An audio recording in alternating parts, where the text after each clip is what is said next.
If you've ever woken up at night because you swore you heard footsteps in your house, this story is for you. Because that's exactly how my nightmare in Santa Rosa, California began. Not with a scream, not with shadows, just soft, unmistakable footsteps walking slowly down my hallway at 3:17 a.m. I lived alone. The first night it happened, I tried to ignore it, telling myself it was the old wooden floors expanding in the cold. But when the footsteps stopped right outside my bedroom door, something inside me changed. I wasn't just scared, I was aware. Aware that I wasn't alone in my own home anymore. The noises grew worse each night. First footsteps, then whispering so faint I couldn't make out the words, but close enough that I knew the sound wasn't in my head. And then came the breathing, deep, slow, steady breathing from somewhere in the hallway, dragging in and out like someone with a chest injury. You could almost feel the air vibrate. I started sleeping with the lights on. I stopped closing my bedroom door. Sleep became impossible. But the real problem was what happened when I finally confessed the sounds to my neighbor, an elderly man who'd lived on that street for 40 years. He didn't look surprised, not even a little. Instead, he asked, "Did the footsteps stop outside your door?" I nodded. His face went pale.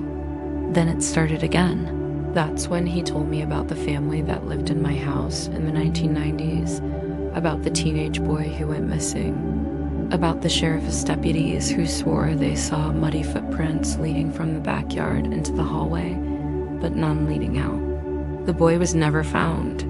Locals believed he still walked the hallway on cold nights, reenacting his last moments. My house stopped feeling like a home after that. It became a trap one I was too scared to stay in and too afraid to leave. All I wanted was one normal night of sleep. One night where I wasn't listening for every tap, creak, rough, or shuffle. So I finally decided to face whatever was happening. If it was a ghost, if it was a memory trapped in time, if it was something darker, I wanted to know. So I set up my phone on the hallway table and turned on video recording. No paranormal gear, no fancy equipment. Just my phone and a hallway barely lit by a weak yellow bulb. I sat on my bed, facing the open doorway. Midnight passed.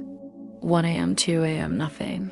But at exactly 3:17 a.m., the same time every night, the temperature in my room dropped so quickly that my breath fogged the air.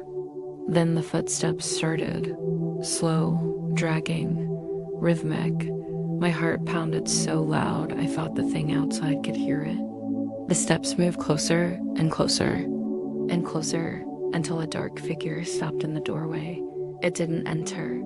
It just stood there, tall, thin, shoulders hunched unnaturally forward, as if its spine had been broken. Its head tilted slightly, as if studying me. I couldn't move, couldn't scream, couldn't breathe.